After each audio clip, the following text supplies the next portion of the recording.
Hi, I'm Roger Blohm, Executive Vice President at Telarus, and we're in our Studio 19 today in Sandy City, Utah, at our headquarters, filming a behind-the-desk segment for Race to the Summit Season 3.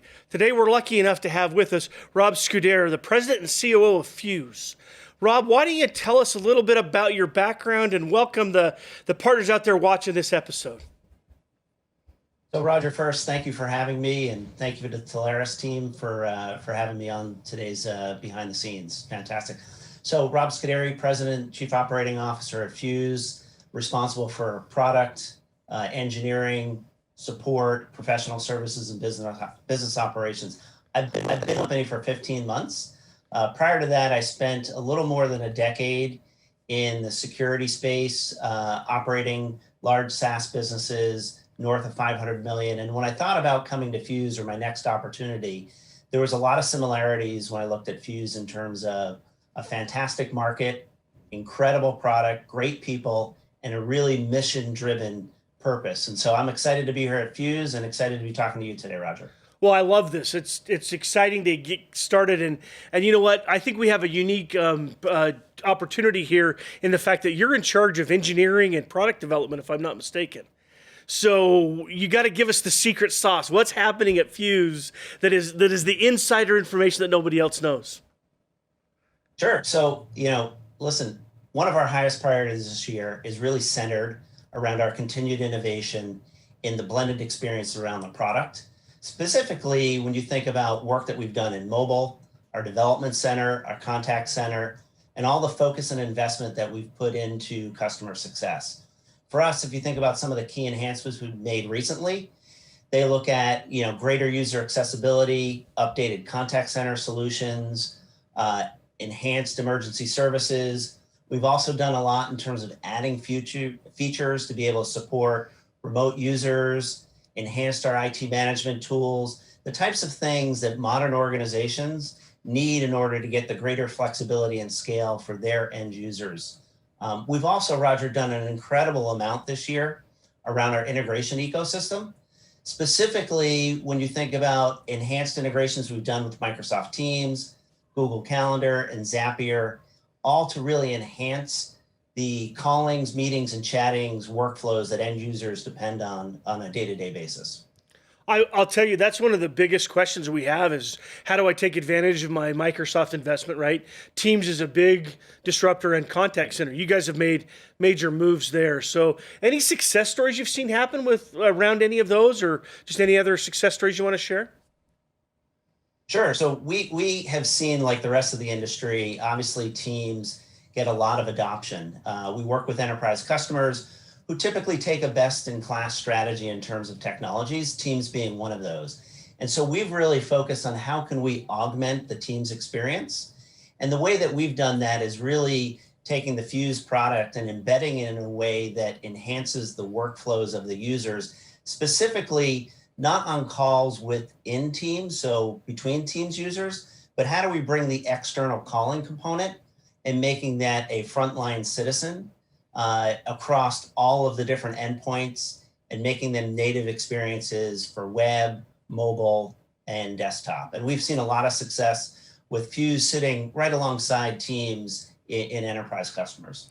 Yeah, and you have been focused on enterprise. And so let's make sure that the partners out there that are watching this, maybe they haven't known when to bring Fuze in or they haven't been clear on exactly what to do. What is that ideal customer for you guys? Can you break down that enterprise focus and when to bring you into the conversation?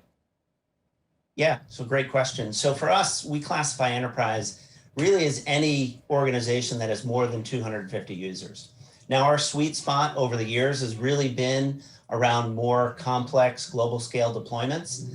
But anything that's above 250, we've done, I would say a great job with. I'll just give you maybe a quick customer example if that's okay, Roger. I would love that. Yeah, that'd be great.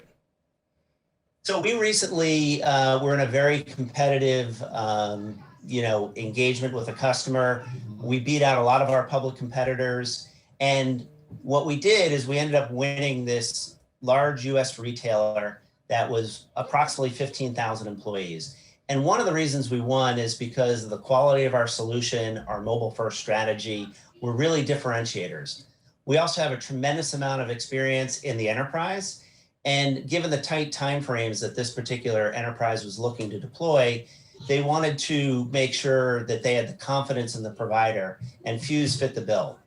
So from an overall standpoint, when we looked at this particular customer, they had very disparate systems in over 700 of their locations. Their actual associates on the floor were working with their customers, but their phones were actually hardwired up at the front of the store. So imagine a call comes in, the associate had to leave the customer, literally run to the front of the store to be able to answer the phone. In many cases, they didn't get there, so lost revenue potential opportunity. Customers were upset. And so with the Fuze solution, we were able to deploy over 2,600 users across those 740 locations in 10 business days. We gave them a mobile-first experience, so now their associates are out on the floor with iPod touches, and they can service their customers, fulfill orders, and answer the phone very seamlessly. So as you can imagine, customers are happy, associates happy, revenue potential opportunity, and they'll save over $300,000 in the first year. So great customer success story. It's an incredible story, and I think there's a couple of key points there. It wasn't a single location that had hundreds and hundreds of users. It was lots of locations with a few users at each one. I think the mobile strategy there is interesting too. So iPod touches running your mobile first application made it where that associate was able to move around. Those are great ideas to change the way we're functioning inside retail, right? Absolutely. We've been surprised, Roger, quite honestly. We expected retail to be one of those industries that was significantly hurt, but we've seen a lot of retail organizations, as evidenced by our strength in our Q3 results, really leaning in and using the pandemic as an opportunity to reimagine their business, to modernize and digitize their business, and think about how they can engage with their customer base much differently than they have historically. You're right. Everybody says that retail's not growing, but I would argue that the day after Thanksgiving, as I was out and about, that there were a lot of people out shopping retail. So re-envisioning the way they go to market, that's an interesting, actually a hopeful idea that the retail is modernizing. It's a different shopping experience. So, it would be a shame though not to say, what are some of the other key verticals that you guys are seeing growth in as you've had a great year in the middle of a troubling time? Yeah, so overall, I would say, the business has done very well this year. Q3 in particular was very strong for us. We were at 120% of the plan. As I mentioned, retail, we saw very good strength in Q3. But in general, I would say across many industries, whether it be high tech, manufacturing, professional services, we're seeing very strong demand as organizations are moving from what I would say planning into execution, because they're all working towards how do we enable modern business communications to have our employees be more productive and more collaborative and ultimately get closer to the customer. So you're exactly right. And one of the things you've done to get closer to the customer is you focused in on that enterprise, that 250 and above. You have a differentiator and a very unique customer experience. Why don't you tell us a little bit about what the flow is and how that makes such a difference for you guys? Yeah, so, I would say focusing on the enterprise has done a lot from a clarity and alignment perspective across the organization. It's really allowed us to take what I would say is the superpowers of Fuze and bring those to market in a very deliberate approach. And I think the financial results we've seen, when you think about the revenue growth, we've got almost 80% of our revenue coming from the enterprise. We have 30% of our revenue coming from rest of world.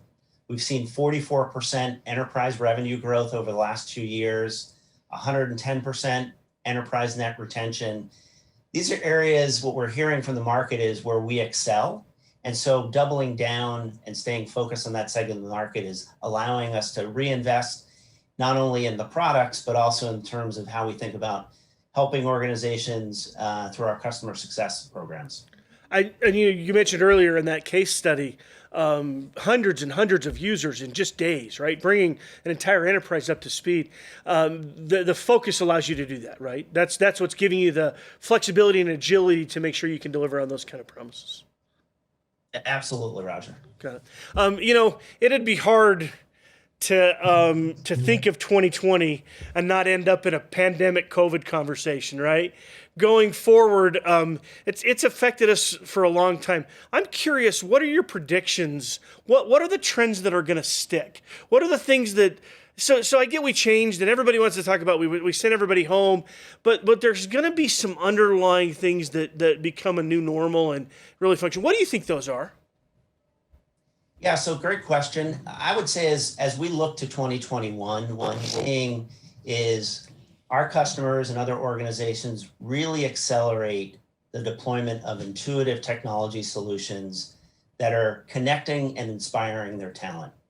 And we think about our talent in creative ways. It's not only about how do we realize the value of those solutions, but then utilizing the technology really to understand the workforce diversity, the skills, and the engagement levels of those employees. I think really creatively leveraging talent will be one of those things that drives innovation, adaptability, customer intimacy.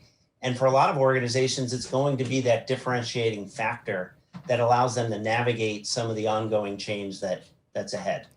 I love that concept, creatively engaging talent. I'm actually gonna borrow that phrase from you a lot over the next several months because I like the idea. But we talk about employee engagement, we talk about customer engagement, but the idea of creatively engaging and utilizing the talents that we have in our workforce, that's a fascinating idea. Do you have any maybe some unique examples around what you've seen happen inside of Fuze, even if not outside?